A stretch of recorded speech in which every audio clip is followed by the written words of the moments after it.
नमस्कार, मैं हूं प्रवीण गौतम और आप देख रहे हैं पब्लिक मीटर। दोस्तों, वीडियो में बात करेंगे टीवी 9 भारतवर्ष के मंच पर पीएम मोदी की मस्करी के बारे में। टीवी 9 के इवेंट में विपक्ष का मजाक उड़ाते हुए और अमेरिका ईरान लड़ाई पर मस्करी करते हुए पीएम मोदी क्या बोलते हैं। विश्व संकट में है और हमारे विश्व गुरु मस्करी कर रहे हैं, जिनके बारे में दावा किया जाता है कि ये तमाम युद्ध रुकवा सकते हैं। सुधीर चौधरी जैसे सरकारी एंकर तो सोशल मीडिया पर खुलकर प्रचार कर रहे हैं कि अगर अमेरिका और ईरान की लड़ाई को रुकवा सकता है तो या तो पीएम मोदी है या पुतिन है। पीएम मोदी के बारे में ऐसा दावा पहले भी किया गया था। रूस यूक्रेन का युद्ध भी रुकवा सकते थे पीएम मोदी, लेकिन आज तक नहीं रुकवा पाए। तो क्या हमारे विश्वगुरु के पास फुर्सत नहीं है? जब रुकवा ही सकते हैं तो किसी युद्ध को आखिरकार रुकवाते क्यों नहीं? यह बड़ा सवाल खड़ा हो जाता है। सवाल तो यह भी बनता है कि संसद में इतना गंभीर भाषण देने के बाद, विपक्षी नेताओं को प्रवचन देने के बाद कि पूरे देश से एक आवाज उठनी चाहिए, हम शांति के साथ हैं, हम डायलॉग के साथ हैं और तुरंत युद्ध रुकना चाहिए। इस तरह का प्रवचन देने के बाद टीवी 9 भारतवर्ष पर जाकर विपक्ष पर किस तरह मजाकिया अंदाज में पीएम मोदी ताने मारते हैं, जमकर राजनीति करते हैं। एक तरफ आरोप लगाते हैं कि विपक्षी दल ईरान और अमेरिका की लड़ाई को लेकर भारत में घटिया राजनीति कर रहे हैं, आपदा में राजनीति का अवसर तलाश रहे हैं। लेकिन पीएम मोदी ने मस्खरी करते हुए क्या क्या बोला, जो यह भी सवाल उठाता है कि वो इन हालात में कितने संवेदनशील हैं। युद्ध पर भी क्या मस्खरी की विपक्षी नेताओं के साथ साथ, वो भी आगे आपको दिखाएंगे। पहले बताते युद्ध रुकवाने के प्रयास की खबरें कहां से सामने आई हैं और इसे लेकर कांग्रेस ने क्या सवाल उठाए हैं।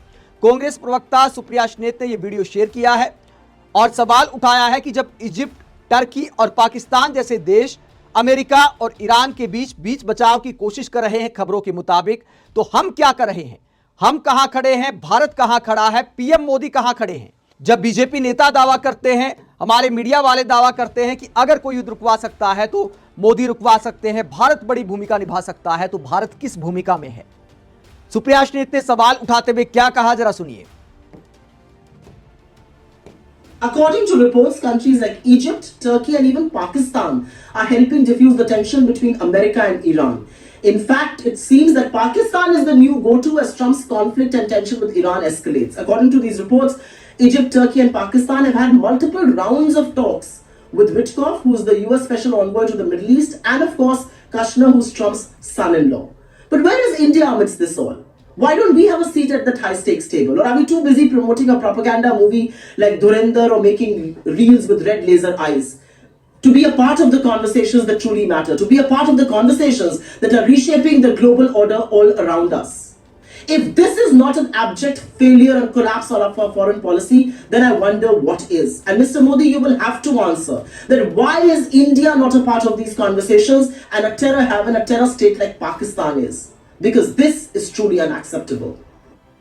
तो सुप्रिया श्रीनेत सवाल उठाती हैं कि पीएम मोदी और भारत कहां खड़ा है। क्या धुरंधर मूवी का प्रचार करने में बिजी है? क्या लाल आंखों के साथ रील बनाने में बिजी है हमारे विदेश मंत्री? ये सवाल उठाए हैं सुप्रिया श्रीनेत ने कि जब पाकिस्तान, इजिप्ट और टर्की जैसे देश बीच बचाव की कोशिशें कर रहे हैं, खबरें सामने आ रही हैं कि जो ट्रंप के दामाद हैं उन सहित कई वरिष्ठ अधिकारियों के साथ मीटिंग चल रही है, कई मीटिंग हो चुकी है, ये सुप्रिया श्रीनेत ने दावा किया है। तो भारत आखिरकार किस भूमिका में है? ये बीच बचाव वाली भूमिका में हमें क्यों नहीं पूछा जा रहा? ये सवाल उठाया है सुप्रिया श्रीनेत ने। अगर वाकई हमारी विश्वगुरु वाली छवि है तो पूछा तो जाना चाहिए था। ये सवाल वाजिब भी बनता है अगर खबर में सच्चाई है। जब पीएम मोदी बार बार दावा कर ही रहे हैं कि हमारे रिश्ते ईरान के साथ भी अच्छे हैं, इजराइल के साथ भी अच्छे हैं, तो पीएम मोदी आखिरकार बीच बचाव की वार्ता में क्यों शामिल नहीं है? यह कांग्रेस ने सवाल उठाया है। लेकिन फिलहाल की बात करें तो पीएम मोदी को 5 राज्यों का चुनाव भी देखना है, दुनिया बाद में देखेंगे, भारत सबसे पहले आता है। नेशन फर्स्ट की पॉलिसी पर पीएम मोदी काम करते हैं और उसमें भी चुनाव फर्स्ट वाली पॉलिसी उन्हें सबसे ज्यादा प्यारी है। अब चूंकि 5 राज्यों में चुनाव है, ठीक है, संसद में प्रवचन तो दे दिया कि भैया राजनीति नहीं करनी चाहिए युद्ध के हालात में, लेकिन खुद कैसे राजनीति करते हैं? पूर्व सरकारों को भी कोसते हैं कि फला सरकार ने तेल के बॉन्ड जारी किए थे, उस समय अंतर्राष्ट्रीय मार्केट में कच्चे तेल के दाम क्या थे, भारत की जनता को किस दाम पर मिल रहा था तेल? क्या पीएम मोदी ये भी बता पाएंगे? लेकिन चूंकि पूर्व सरकारों को कोसने की आदत है, तो पीएम मोदी उसी आदत के तहत टीवी 9 भारतवर्ष के मंच पर पूर्व सरकारों को भी तेल के खेल में घसीट लेते हैं और याद दिलाते हैं कि देखिए फला सरकार ने इतना कर्जा लिया था, फला सरकार ने उतना कर्जा लिया था। तो क्या आपकी सरकार ने कर्जा नहीं लिया? आपकी सरकार में कर्ज बढ़कर कहां से कहां पहुंच गया? मनमोहन सिंह ने कम से कम मजबूरी बताई तो थी कि हम इस मजबूरी में ये कर्जा ले रहे हैं। स्पष्टवादी थे मनमोहन सिंह, प्रेस कॉन्फ्रेंस करते थे, बाकायदा हिसाब किताब देते थे देश की जनता को। आज अगर हिसाब किताब मांगो तो बहुत सारी चीजें तो ऐसी हैं जिनका हिसाब किताब देने में भी सरकार को ऐतराज है। नया फंड बना दिया, जब कोरोना काल आया पीएम मोदी ने नया फंड तो बना दिया, लेकिन बाद में कहा कि देखिए देश की जनता आरटीआई लगाकर इसका हिसाब किताब नहीं ले सकती। यानी जनता के पैसे का जनता को हिसाब देने में भी क्या मोदी सरकार को डर लगता है। और सवाल उठाते कांग्रेस की पूर्व सरकारों पर, राजनीति करने का आरोप लगाते हैं कांग्रेस पर और बाकी दलों पर कि देखिए आपदा में भी राजनीति का अवसर खोज लेते हैं। एक बार फिर वही किया और टीवी 9 भारतवर्ष के मंच पर कैसे मस्खरी करते युद्ध जैसे संवेदनशील विषय पर। ठीक है, बहुत सारे जो व्यंग्यकार होते हैं, जो कंटेंट क्रिएटर होते हैं, उनका मजाक चलता है। युद्ध जैसे हालात में भी कटाक्ष के रूप में वीडियो बनाए जाते हैं, लेकिन भारत के प्रधानमंत्री हैं, बीजेपी वाले दावा करते विश्व गुरु हैं। अब अगर दुनिया देखेगी कि भारत के प्रधानमंत्री किसी मंच पर युद्ध पर मजाक कर रहे हैं तो कैसा लगेगा। टीवी 9 भारतवर्ष की पत्रकारिता पर और युद्ध के हालात पर कटाक्ष करते हुए क्या कहते हैं पीएम मोदी। पिछले कुछ समय में मुझे 1-2 बार टीवी 9 भारतवर्ष देखने का मौका मिला है। नॉर्मली युद्धों और मिसाइलों पर आपका बहुत फोकस होता है और आजकल तो आपको कंटेंट की ओवरफीडिंग हो रही है। तो ये टीवी 9 पर कटाक्ष करते हुए मस्करी करते पीएम मोदी कि युद्ध और मिसाइल बहुत ज्यादा दिखाता है टीवी 9, और ये हकीकत भी है। हालांकि वहां तालियां बजी इस बात को लेकर। कायदे से तो शर्मिंदा होना चाहिए कि क्या यही पत्रकारिता बची है भारत में कि युद्ध और मिसाइल ही दिखाते रहें। आगे क्या कहा पीएम मोदी ने, बड़े बड़े देश टीवी 9 को इतना सारा कंटेंट देने पर तुले हुए हैं। तो लगातार पीएम मोदी युद्ध जैसे संवेदनशील विषय पर मस्खरी करते रहते हैं। आगे कहते हैं, लेकिन ऑन ए सीरियस नोट आज विश्व जिन गंभीर परिस्थितियों में गुजर रहा है वो अभूतपूर्व है और बेहद गंभीर है।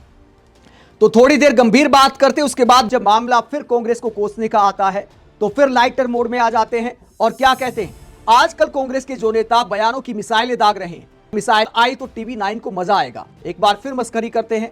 साथियों, पश्चिम एशिया में बनी परिस्थितियों पर मैंने आज लोकसभा में अपना वक्तव्य दिया है। दुनिया में जहां भी युद्ध हो रहे हैं वो भारत की सीमा से दूर हैं, लेकिन आज की व्यवस्थाओं में कोई भी देश युद्धों के दुष्प्रभाव से दूर रहे, ऐसा संभव नहीं होता। अनेक देशों में तो स्थिति बहुत गंभीर हो चुकी है और इन हालातों में हम देख रहे हैं कि राजनीतिक स्वार्थ से भरे कुछ लोग, कुछ दल संकट के इस समय में भी अपने लिए राजनीतिक अवसर खोज रहे हैं। तो यहां पर विपक्षी नेताओं पर, राहुल गांधी और बाकी दलों पर कटाक्ष करते हैं पीएम मोदी। कांग्रेस को भर भर कर पानी पी पी कर कोसते हैं टीवी 9 के मंच पर। मनमोहन सिंह सरकार को भी कोसते हैं तेल के दाम को लेकर, तेल बॉन्ड जारी करने को लेकर, पूरी भड़ास निकाल देते, राजनीति करने में कोई कसर नहीं छोड़ते और फिर कहते कि देखिए फला दल राजनीति करते हैं।